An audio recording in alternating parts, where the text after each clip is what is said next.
Good evening. I am Fabricio Assunção from the Spiritist Society of Bournemouth.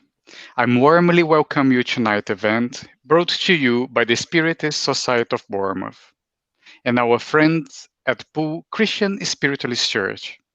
We wish you all a happy, healthy, and blessed New Year.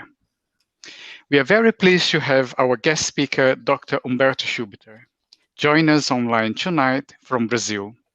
We send a very warm welcome to you, Humberto. First, a Hello, few everyone. hello. First, a few details about our speaker. Humberto is a well-known author of books and articles on spirituality, philosophy, and comparative religion. He is an editor of the Primavera Press, a work in the Spiritist Society Primavera, and is a lecturer in the Department of Philosophy at the Federal University of Juiz de Fora in Brazil. Humberto has a university doctorate in science and religion, and he has also undertook research at Oxford University. The subject of Dr. Humberto Schubter's talk tonight is Leon Denis. This year marks the 175th anniversary of Leon Denis' birth in France in 1846. Leon Denis is one of the great names in the history of Spiritism. After the death of Allan Kardec, Leon Denis developed and promoted the philosophy and doctrine of Spiritism and did much to consolidate the Spiritist movement during the early years of the 20th century. It is a good way that we commemorate tonight his 175th anniversary of Leon Denis' birth. Humberto, we look forward very much to your talk. But before we talk, let us go to Lawrence Savill at the Poole Christian Spiritualist Church for our opening prayer. Lawrence, over to you. Good evening, everybody. Thank you, Fabricio. And welcome back, Humberto. It was a pleasure to meet you. It just seems like a lifetime ago, but it was only a couple of years ago. So if we could just join in, just quietly, just still our minds for this short time. Just immerse ourselves in this moment, in this presence, in this being.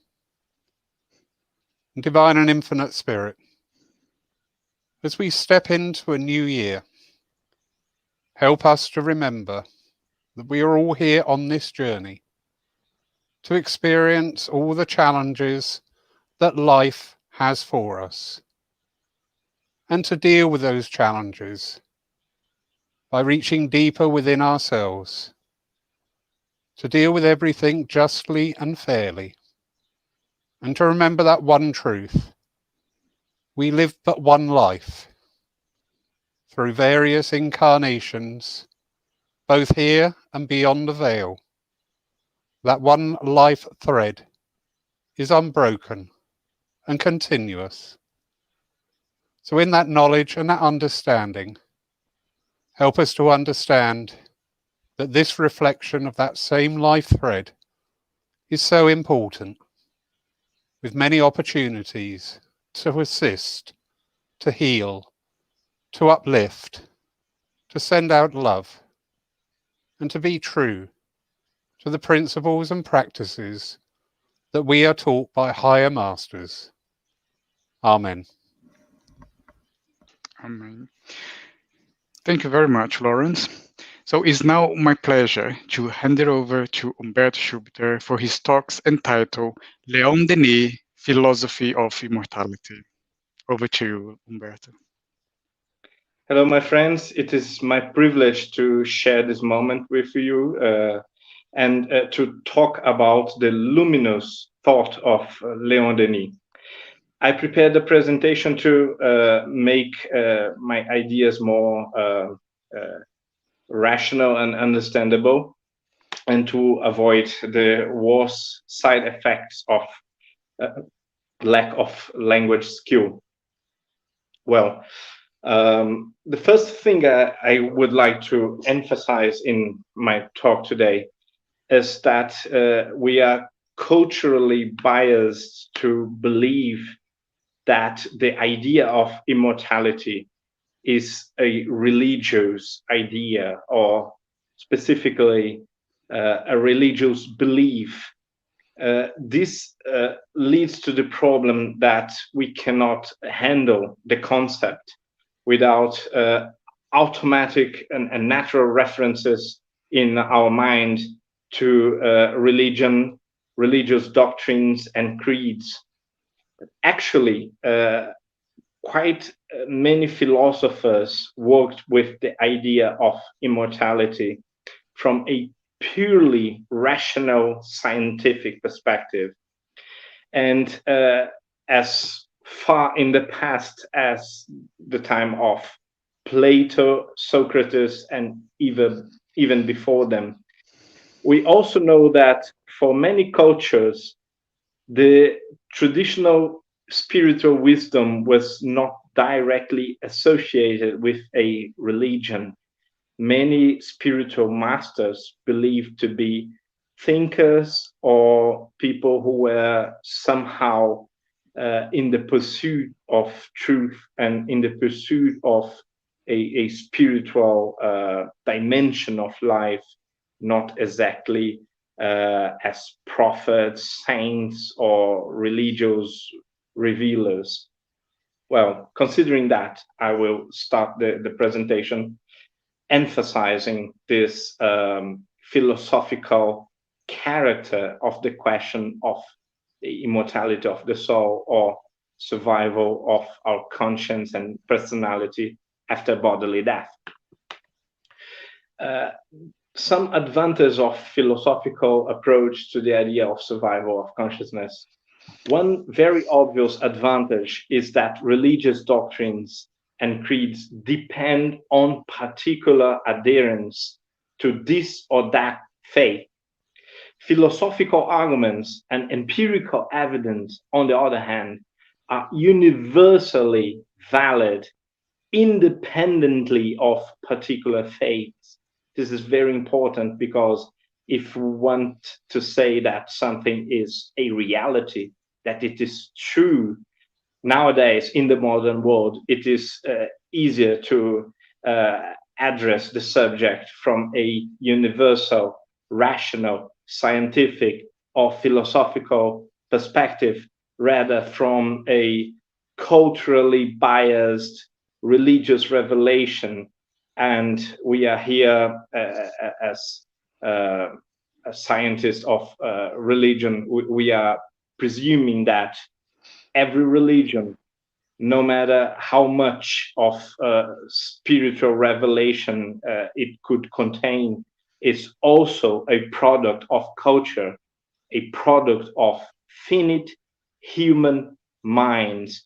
So every religious proposal, every religious doctrine is also, not exclusively, it would be reductionism to say that it is exclusively so, but it is also to some extent a cultural product, a product of its time and nationality or cultural environment. The second advantage is that the philosophical arguments point to the fact that the idea is so widespread and rationally consistent that it should refer to some natural order of things. Well, these very words were presented by, for example, Plato and many other philosophers, many other intellectuals, scientists, artists, and also spiritual masters that try to handle the problem of human survival in an afterlife. And if we consider only two canons, the two great philosophers that did so, we could mention Plato and Aristotle, respectively founders of critical thinking. It is the case of Plato, and analytical thinking, Aristotle. tools that are very present in our modern and scientific view of the world. And these great thinkers, they believed, or they meditate and reflected about the condition of human personality, the nature and essence of human personality, individuality, essence. And they concluded that it would be irrational to believe that our eternal part, our permanent part, which is our intellect, our rationality, our soul, to say something, to use a more popular word, it is irrational to believe that this part of our character and personality is subject to the same sort of disaggregation and destruction that our transitory and material parts are subject to. And this means basically that immortality of the soul is not proved as a matter of fact, but it is more rational to expect that our souls, our spirits, our personalities will remain in some sort of afterlife, then be destroyed or annihilated of some sort. And this is I cannot talk about the arguments in themselves, but I can briefly point to the fact that part of philosophical tradition and part of Western thinking deny the idea of immortality of the soul based on the mistaken prejudice that Aristotle rejected this idea.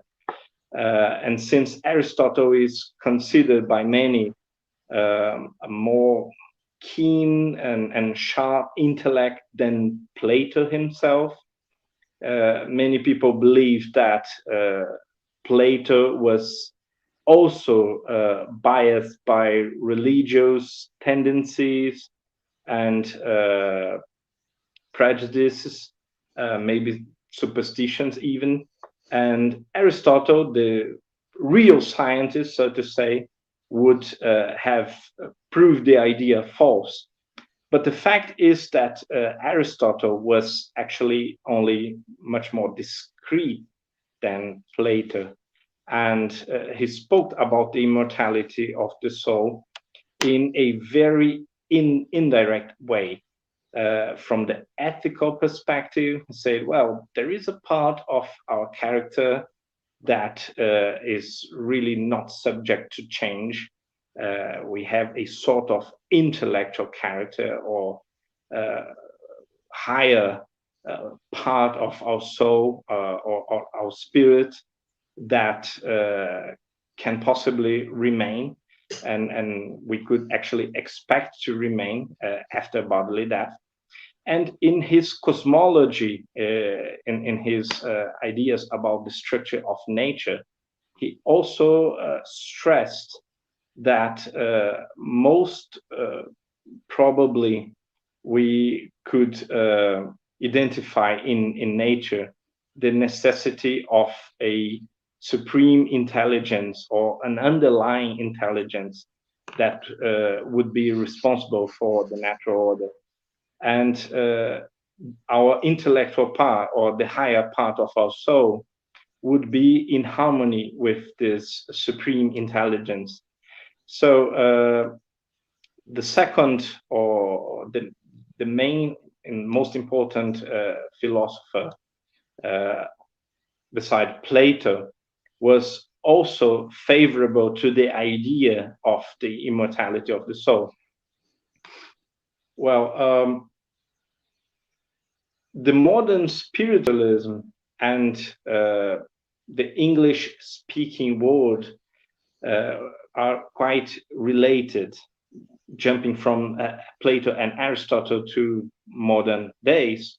We could remember that modern spiritualism emerged as a new attention or a new highlight to the spiritual phenomena, but it quite quickly produced new sorts of, or a new branch, a whole new structure of ideas about how could be and what could be these things that we call spirits and spiritual life. Well, the modern spiritualism is pretty much a phenomena of the English-speaking world. It started in the US in close relationship with Britain, but it was also universal. It had a universal character to some extent. So we can identify previous happenings in Germany and very important development of this movement in France, Italy, and even Russia. Well, modern spiritualism has an emphasis on experimentation and understanding of the phenomena, the spiritual phenomena.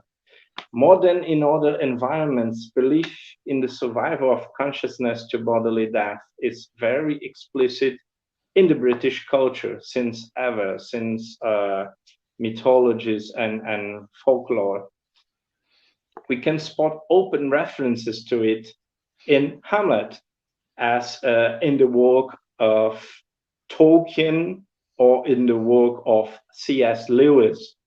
From the oldest tales to the very popular Harry Potter series, British literature has been dealing with apparitions of ghosts and the afterlife in a very, very consistent way, while in many other cultures, the most religious authors often have to hide their convictions under the cape of symbolism or literary intricacy.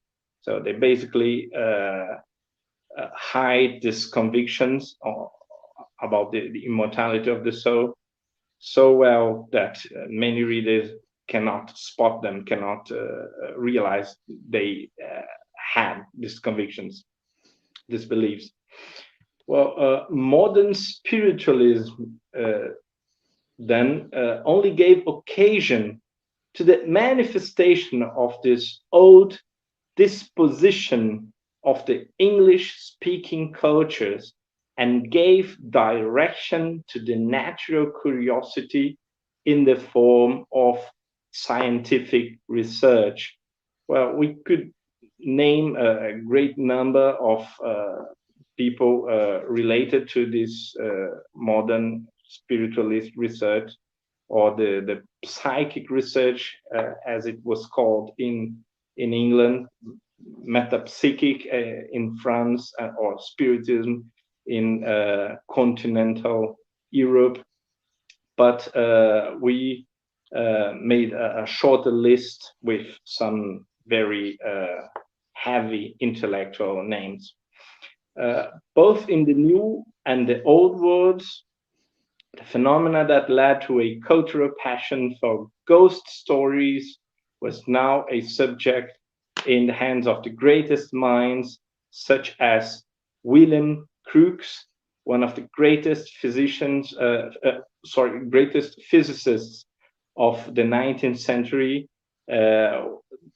one that paved the way to more modern research on radioactivity. William James, the founder of scientific psychology, pretty much one of the greatest minds in Americas ever, a very broad intellectual that was one of the most remarkable philosophers in Americas in all times, and the founder of psychology as a science, and also very interested in spiritual phenomena and very committed to understand what they meant. This is very relevant to to stress, because William James, among these others, very specific in the way he addresses the question of spirituality, of religious life, in a very, very modern way, with very, very modern concerns. He is not giving concessions to superstition or to belief or to faith, but he's trying to base them on strict and rigorous scientific research. Frederick Myers, great humanist that spent most of his career researching the occult or the psychic phenomena or the spiritualist phenomena, mostly from a sort of psychological perspective.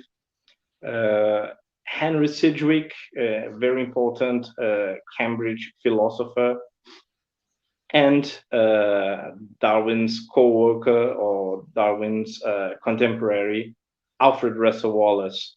Well, names that were so fundamental for the constitution of modern sciences, as we know now, were also persuaded that some natural, observable facts demanded a more radical understanding of the spirit, of our intimate nature or essence.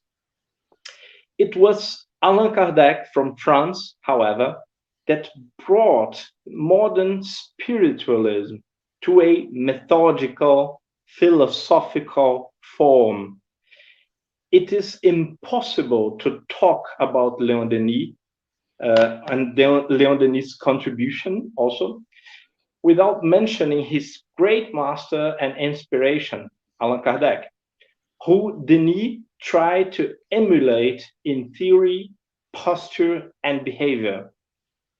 It was from Kardec that he absorbed his deep seriousness and his tenderness of heart, an unshakable faith, and developed a faith developed as a consequence of critical approach to spiritual life, and also a lifelong commitment to contribute to the moral development of the human family, of the human race, human species. Kardec's philosophy was also a philosophy of immortality. Maybe with Plato, we could say Kardec was one of the greatest philosophers of immortality of all times. He is a very original thinker that gave sense to much of the spiritual phenomena that we otherwise could only observe until his work. And he argued for a comprehensive interpretation of the spiritual phenomena on the light of a broader concept of God. The main philosophical concept for Kardec was the concept of God, not only for his philosophy, but for philosophy in general. Actually, in the Genesis, Kardec suggests that the concept of God is the cornerstone for every and each philosophical system and philosophical view that could possibly be thought of. So even materialism and atheism would be, in Kardec's view, based on the idea of a structure and fundamental ground for reality. So this fundamental ground of reality, which is matter or whatever it is, chance, would be the god of the materialists. A god that would act through natural means never contradicting itself. It was very important because on the line of enlightenment, Kardec was very concerned with self-contradictions in religion doctrine. A God that would love every of its creatures without condition and could not rationally expect that all of them would hold exactly the same beliefs, the same ideas. Why should all creatures have the same beliefs, the same ideas, the same rituals, the same books, and the same commandments? And well, why should they follow the same religion? So Kardec's idea and Kardec's method did not lead to the construction or the creation of a new religion. It has religious consequences in the sense that we have a natural tendency to a personal contact with God, with the infinite nature of reality, the ground of reality. In that sense, Kardec's ideas have religious consequences, but they are not religious in the sense that they are based on a dogma or a revelation that his followers should accept without questioning. So this is very, very important to understand Denis' work and why Denis is so concerned with evidence of the human survival and evidence of reincarnation and other processes of spiritual life. This wise God could only send different messages with similar content according to the intellectual patterns of each culture and even each particular creature. So if you have an alternative view, a non-conformist view of God, religion, or the afterlife, and according to your particular private view of the subjects, you act with a morally recommendable conduct, it would be appreciated. No one could possibly question your beliefs if they lead to consequence, to moral consequence that could be appreciated by everyone. So that morality and the adoration to the source of life and the intelligent order of the world should constitute the true religion above personal creeds.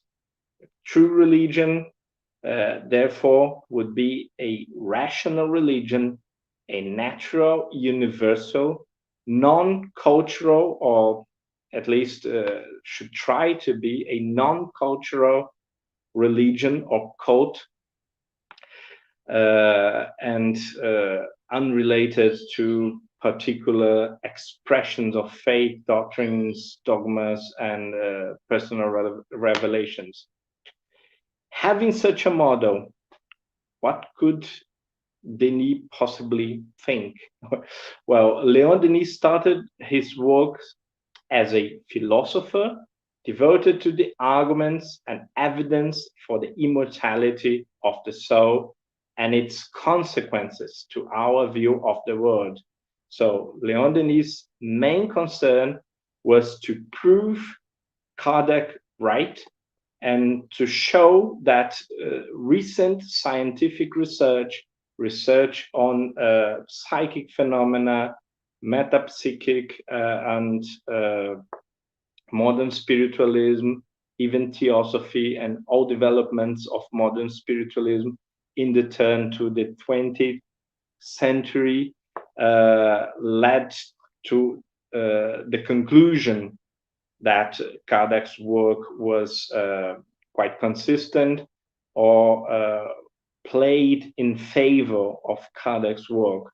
So a good deal of his work may not seem immediately original, but the way he connected contemporary to his time, contemporary scientific research with Kardec's philosophy, with the Spiritist and the Spiritist philosophy, was quite original in the sense that he actualized the discussion. And as much he was also a sort of natural theologian in a very broad sense of the word, concerned with the problems of suffering, the purpose of life, and how cosmic order could possibly accommodate God's supreme goodness, along with the dramas and tragedies of life. Well, Kardec developed these ideas quite a lot, but Leon Denis definitively added to it, and he refined Kardec thoughts and conclusions and arguments about the possibility of harmonization between human suffering and injustice and evil with the idea of the supreme God, the supreme just and wise God that we so much need. Maybe even more than Kardec, Denis believed that it would be irrational to deny the idea of God, that the idea of God was strictly necessary to make sense of the order of the world, that is the laws of nature, and also to make sense of the purpose of life and the meaning of life. So that the removal of this idea, the death of God and other cultural developments of his time were quite shocking for him. And he understood the consequences of this death of God as clear evidence that this idea was flawed and condemned to be substituted in the future. Which were these consequences? Well, he basically blamed the death of God for nihilism, for vicious existentialism, for materialism, and a sort of consumerism that was already present in his time.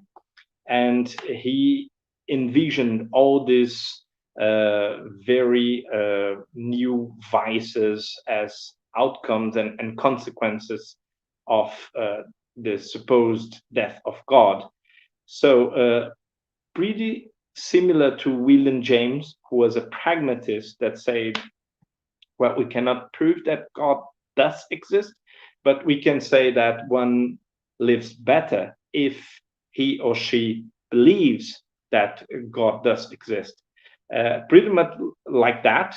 Denis also argued that people would, in practice, be better people and better persons and happier if they did believe in the immortality of the soul, in God, and in endless progression and development of the human character. He managed to accommodate these apparent irregularities by developing one of Kardec's dearest concepts, the concept of universal development. According to Kardec, spiritual message to the world from Zoroaster and Plato to Francis of Assisi and Isaac Newton, the perennial message of pretty much every religion and moral philosophy in this world was quite clearly directed to the moral and intellectual development of our spirit, so that it could break the chains, the spirit could break the chains that submit itself to matter. The proper name of the chains, the passions that bound us to a sort of state of slavery to matter. Their proper names are selfishness and pride, and the more we can overcome these animal conditionings in favor of rational and spiritual grandiosity, the closer we would be to happiness. Now, the main question is, what exactly did Leon Denis add to this philosophy, to Kardec's philosophy? Well, he added the heart of a mystical and a poet that allowed him to handle the Spiritist concepts in a radical new way compared to Kardec. He gave to Spiritism aesthetical depth and reacted to the early existential nihilistic philosophy with a vision of unparalleled solace.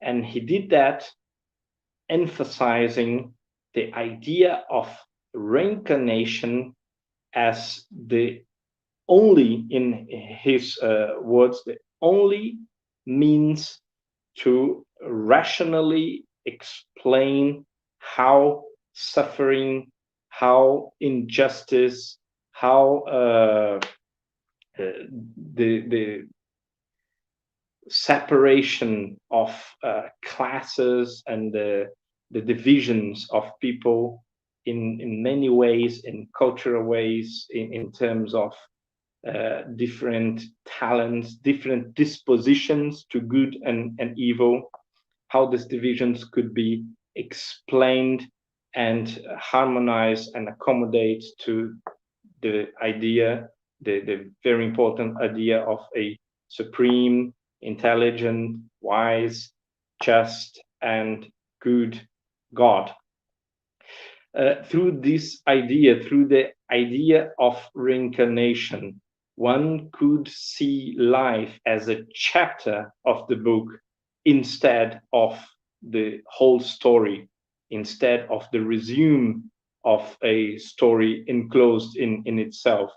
And if we envision our lives as one chapter of a book, this chapter can contain and can present very unpleasant paragraphs, experiences, and losses.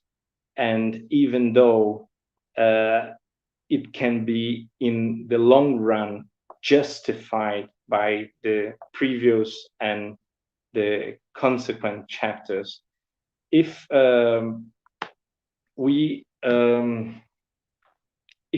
acquire the habit, if we train ourselves, if we get used to understand our own lives as lesser than the ultimate battle for good and evil, we have better chance to envision evolution and progress and the development of human spirit, and have a rational expectation, a rational hope that in the end of the run, we will have acquired the virtues, the talents, the qualities, the disposition, the willingness to good that are necessary, that are all necessary to a happier life and to overcome these temptations or influences of passions over our character.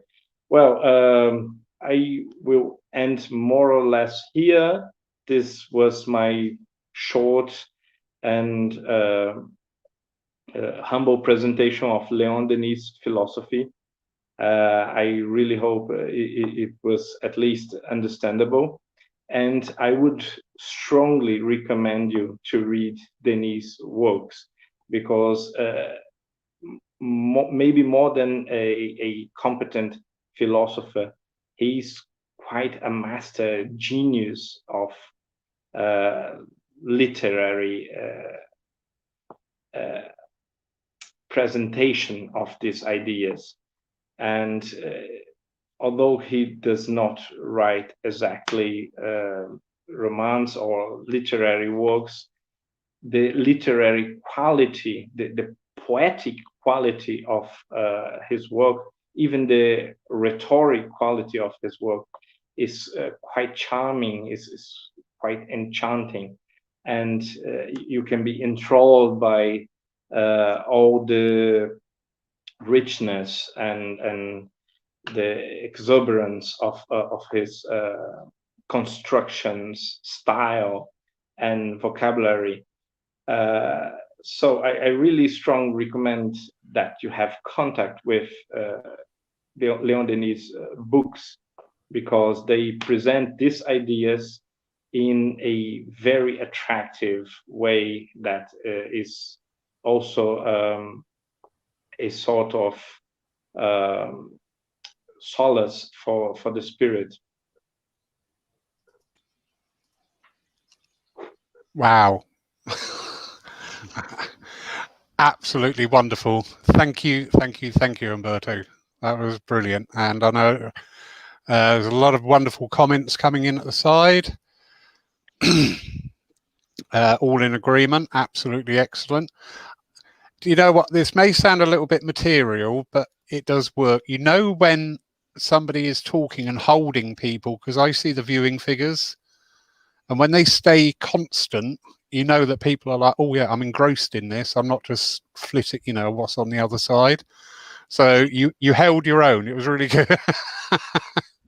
But that is just confirmation that people are actually sat there listening, taking it in. So if anybody's got any questions at all or any comments they'd like to make, please put those into the chat box at the side.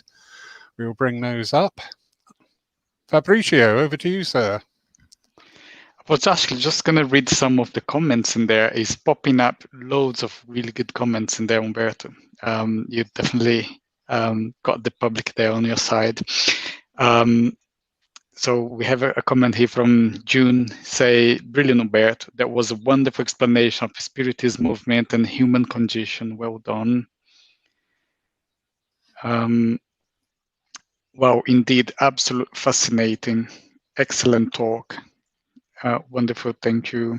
So it's really good comments coming up there. So yes, again, if anyone has got any question to pop into Umberto, we are open to the questions and answer session now. Feel free to pop up any questions on the chat. So I think one from me, Umberto, is you taught in one point where you're talking about, because I guess for many people in the UK, when you say about spiritism, that terminology is probably new to many of people. Yeah. And then you mentioned about the views that Kardec and Leon Denis had about the spiritism philosophy as not something that considered to be another religion. Could you elaborate a little bit more on that? Well, this is probably one of the main points. If we consider Spiritism a religion, we would be not only unfaithful to Kardec and his proposal, but also quite contradictory with the principles exposed by Spiritism.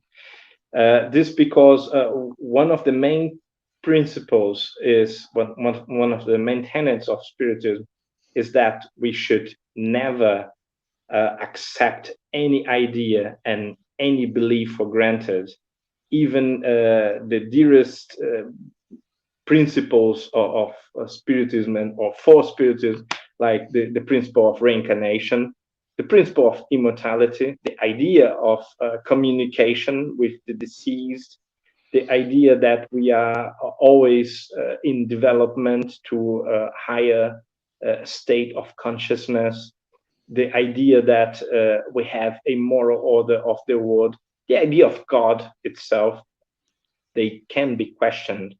And if you have to swallow any part of the doctrine, you are probably hearing a personal version, a deviation, or some sort of descent vision of spiritism, which is quite okay. It's not a problem in itself, but it is a problem if we present it as spiritism and as Kardecian, or the way Kardec actually thought. Interesting enough, it was not only the merit of Kardec, the development of spiritism. He worked in close contact with deceased spirits, and these spirits never used prophetic language or suggested that Kardec should blindly believe them and obey them or anything of the sort. On the very contrary, they suggest and recommended that Kardec should question everything, that he should be humble and hear the advice of the spirits, as long as they were in conformity with reason and common sense. And if science and common sense should be denied in any point in favor of spiritism, that would be a treason, or a sort of bankruptcy, or a sort of fail from the side of spiritism. On the contrary, where we have conflict with science, spiritism is probably the wrong part of the equation. What makes me particularly happy about this idea is that we are invited to, with an autonomous lucidity and clarity of mind, to judge everything with our own intellectual capacity. We do not have to accept anything or follow anything just because it supposedly came from spirits. On the contrary, we can judge spirit communications as persons that are speaking to us, that are giving advice to us. Some people are just unwise, and some people lie. Some people are evil, and they do not want our best. When people die, they remain people, and they have the same personalities, inclinations, talents, dispositions, and they are significantly changed, but they are pretty much the same persons. And therefore, we should deal with them. We should think about them as the people that they were, the people that they were. I'm not sure if it's straight to the point, but you did, because it's interesting. I only asked the question because we do get a lot of people in the UK say, but what is spiritism? That is a new terminology. And then, is that a new religion? And then we try to explain that it's not a religion. And then has got, but it was, yes.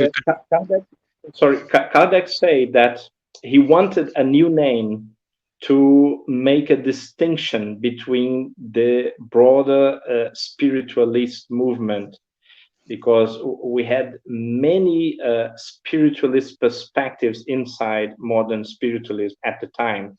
We had evangelicalism and some far consequence of American awakening. We also had very secular spiritualists, especially in England, but also in Germany and other European countries, also in America.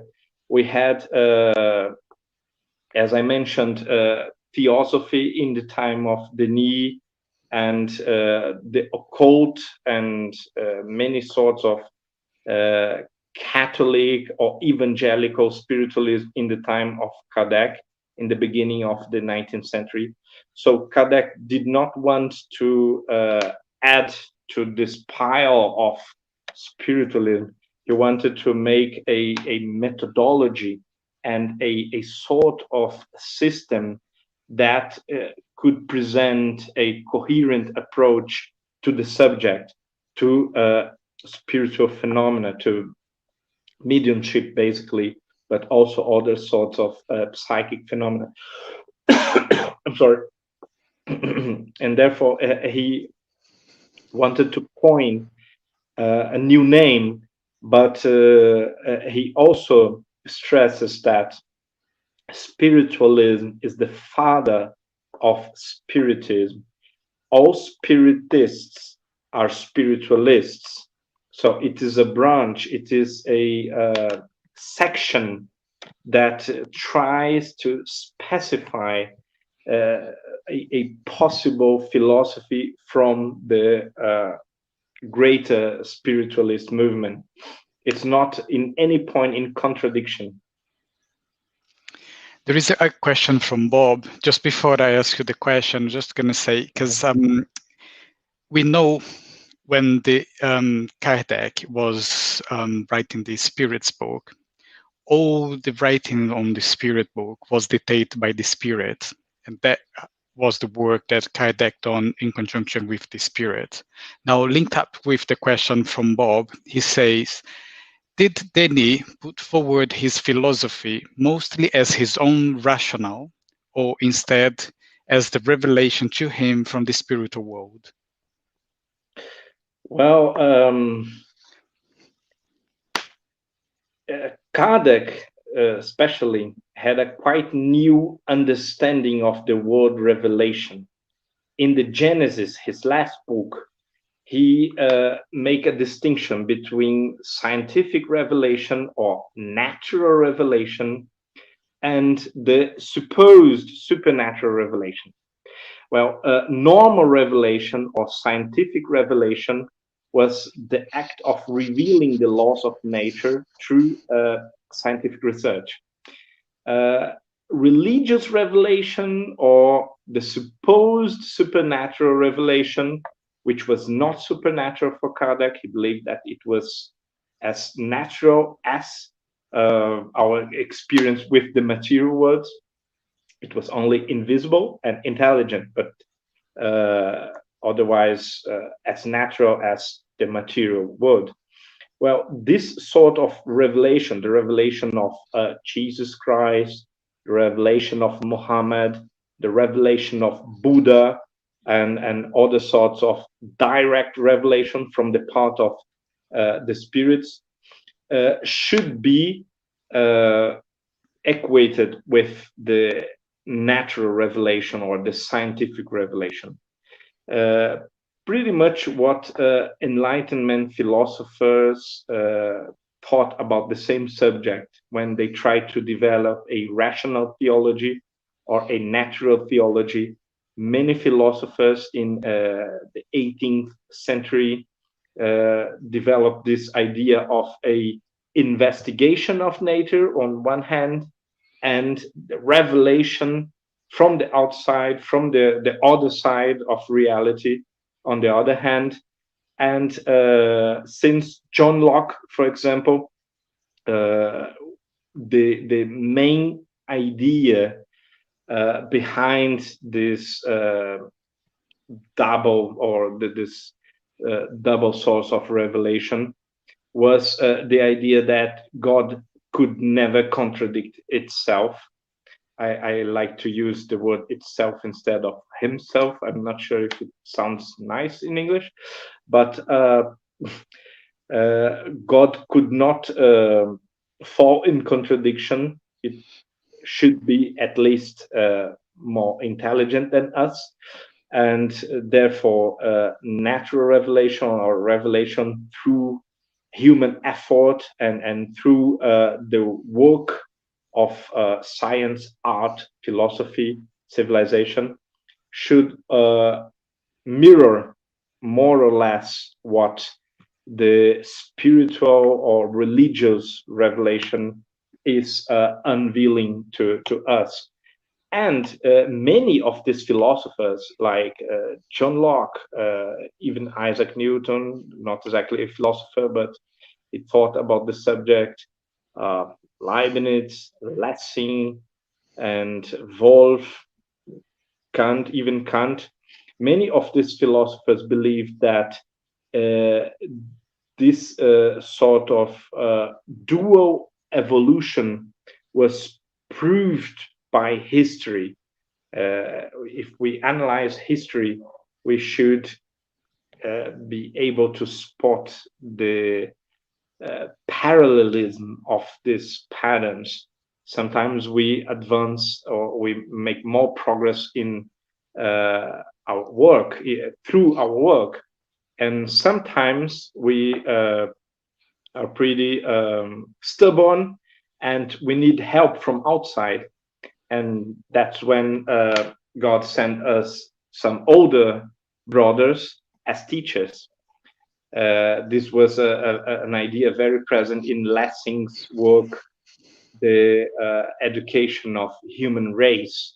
Human race is educated by God through these two basic processes: the processes of direct intervention from God, but it's not a miraculous supernatural intervention.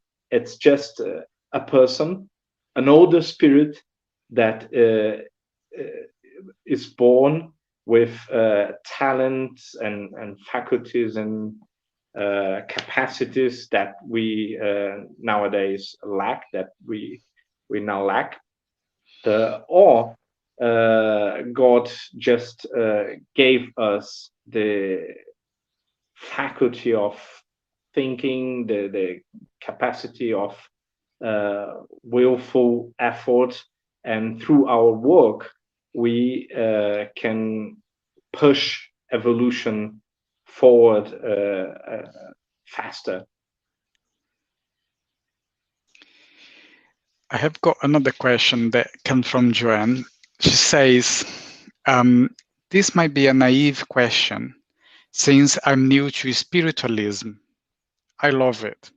My question is that you said spiritualism is not a religion. Why are there churches? Well, because we have a religious experience.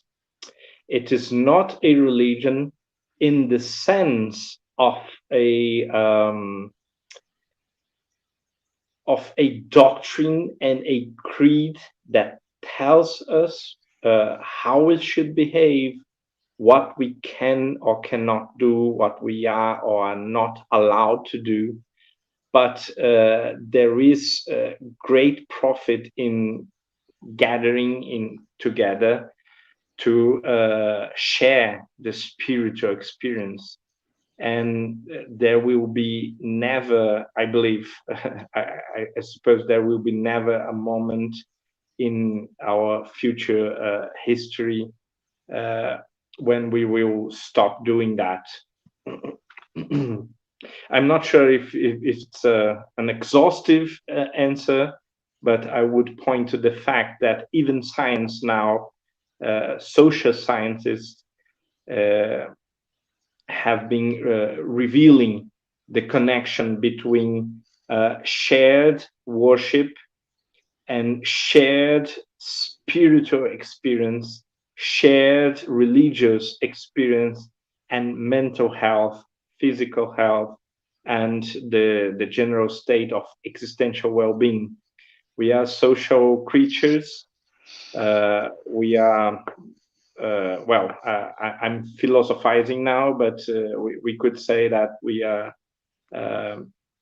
made to share this greatest experience, the best part in us, and we long for getting along and gathering together and to share the deepest experiences that we can possibly have. Thank you, Umberto. So today, well, I would say tonight, is a very special day. There are two things that we are celebrating. So we are celebrating the Leon Denis anniversary of 175. And also the very day today, we are celebrating the 160 Kardec's book called The Medium's Book. I'm just going to ask Lawrence to put it up there for us on the screen. So it's a very special occasion. It's double celebration. So we have Leon Denis anniversary, and also we have the anniversary of Kardec's book, The Medium's Book. So it's a very, very special evening and event for us tonight.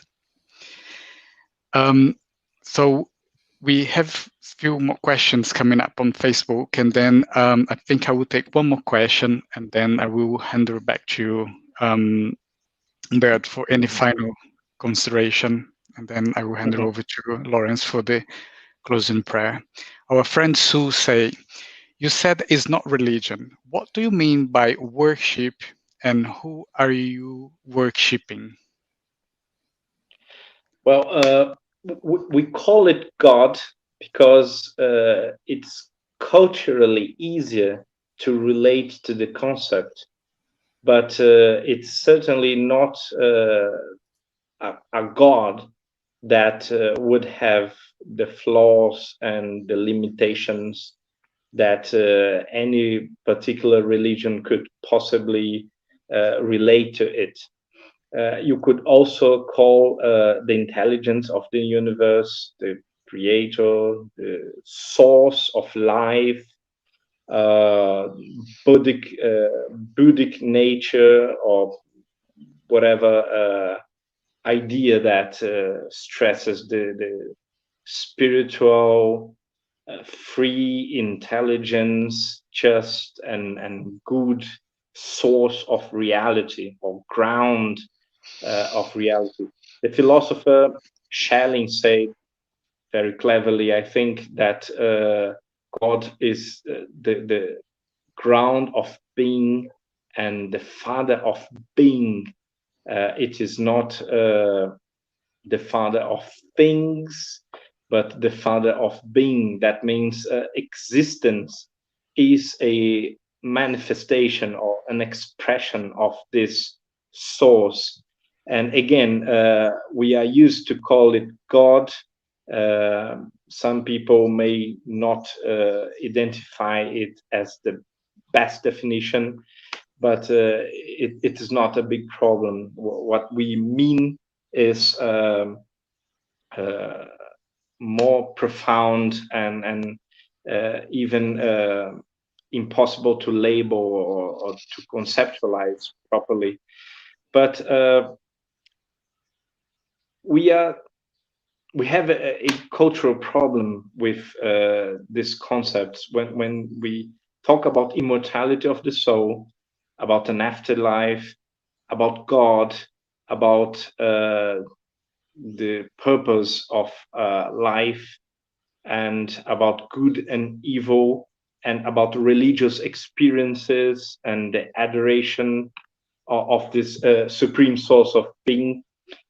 We automatically relate it to the more or less flawed religious experiences and institutions that we know for a long time in history. But these acts are not under the monopoly of these institutions or these particular experiences with the spiritual world, with the source of reality that we name God. And we have to move forward to a more modern understanding of our religious experiences that are not dependent on institutional religions. So again, we may join, we may gather in a place to worship or to have spiritual experiences or to share our knowledge about philosophy or spiritual wisdom. and not necessarily believe that we are followers of a church in an old-fashioned sense of this term.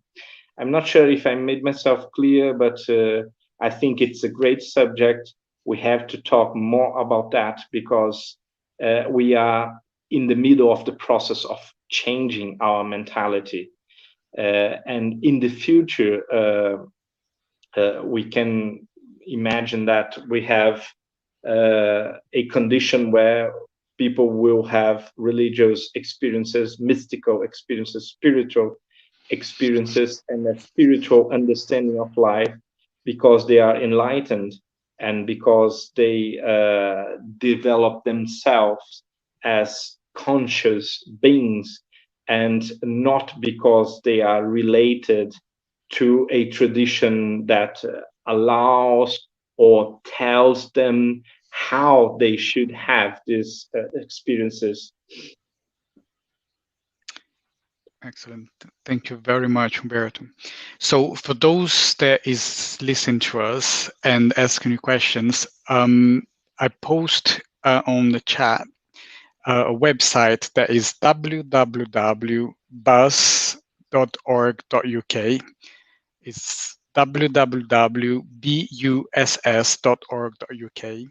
So for those that is interest to download for free the Medium's, the Kardec book, the Medium's book, it's free for downloading from that website. So we're celebrating the book, and then you can get it downloaded for free on the www.buzz.org.uk.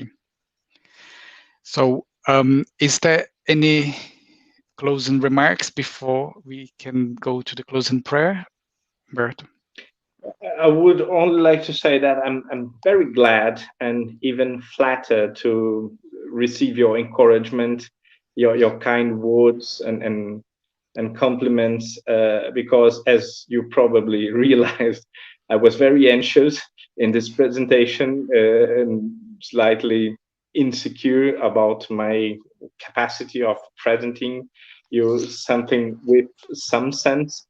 So I'm glad that you enjoyed this. Thank you. So Lawrence, over to you for a closing prayer. Thank you, and thank you, Humberto.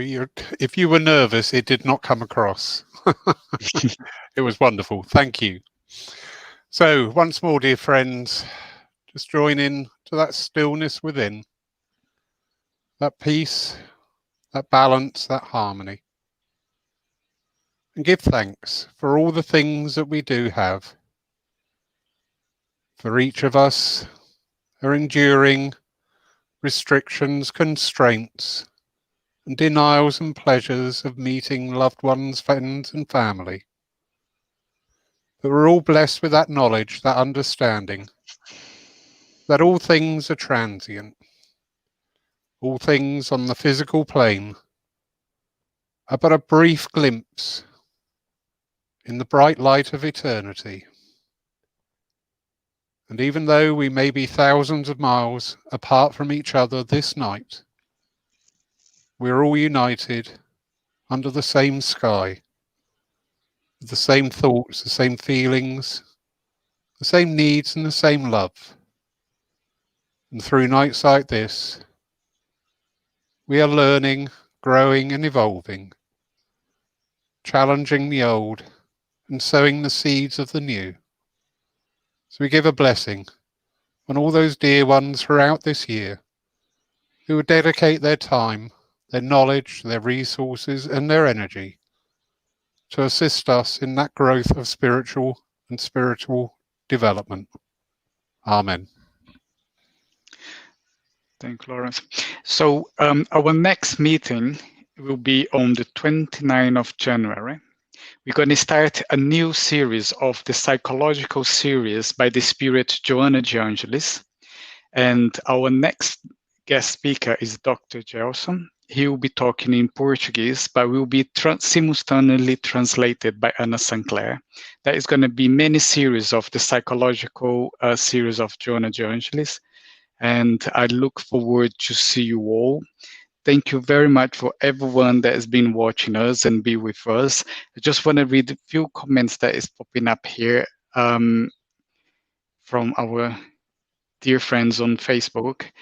They say, wow, food for match thoughts. Umberto did a brilliant presentation. Thank you and well done. Thank you. A wonderfully fascinating evening. Love for all brothers in all countries.